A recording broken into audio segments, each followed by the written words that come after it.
முறை மங்கூனி அமைச்சர் என்று நிரூபித்து கொண்டே இருக்கிறார் அப்படின்றது தான் அந்த போஸ்ட்டை பார்க்கும்போது எனக்கு தோணுச்சு.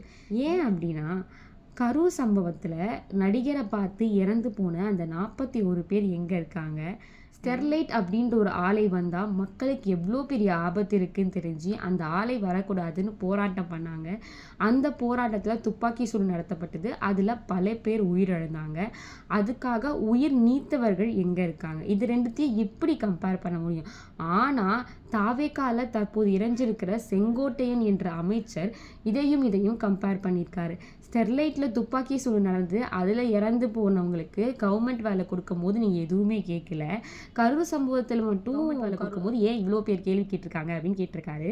ஸ்டெர்லைட் துப்பாக்கி சூடும் கரூர் சம்பவமும் ஒன்றா? மக்களுக்கு ஆபத்து இருக்குன்னு போராட்டம் பண்ணி இறந்தவங்களும் ஒரு சினிமா நடிகரை பார்க்க வந்து இறந்தவங்களும் எப்படி ஒன்றாக முடியும்? ஒருவேளை கள்ளச்சாராயம் குடிச்சு இறந்து போனாங்க தெரியுமா, அவங்க கூட கம்பேர் பண்ணியிருந்தா கூட எதுவும் அக்செப்ட் பண்ணியிருக்க முடியும். அப்போ கூட திமுக அரசு இதுக்காக 10 லட்சம் ஒதுக்கீடு பண்ணி கொடுத்தப்போ பல்வேறு கேள்விகள் எழுந்தது. கள்ளசாரம் குடிச்சு இறந்து போனதுக்கு எதுக்கு 10 லட்சம்? அப்போ நானும் குடிச்சிட்டு சாப்பிட்ற எனக்கு 10 லட்சம் தரீங்களான்னு இந்த மாதிரி நிறைய கமெண்ட் போச்சு.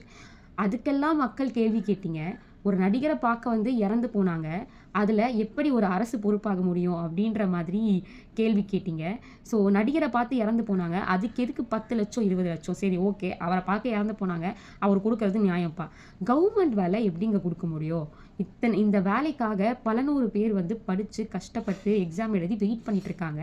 ஆனால் ஒரு நடிகருக்கு வந்து இறந்து போனால் ஈஸியாக வேலை கிடச்சிரும் அப்படின்னா என்ன நியாயம் இருக்குது? ஊரா வீட்டு நெய்யில் ஸ்வீட் செய்யாதீங்கன்னு அவர் சொன்னது அவருக்கே கரெக்டாக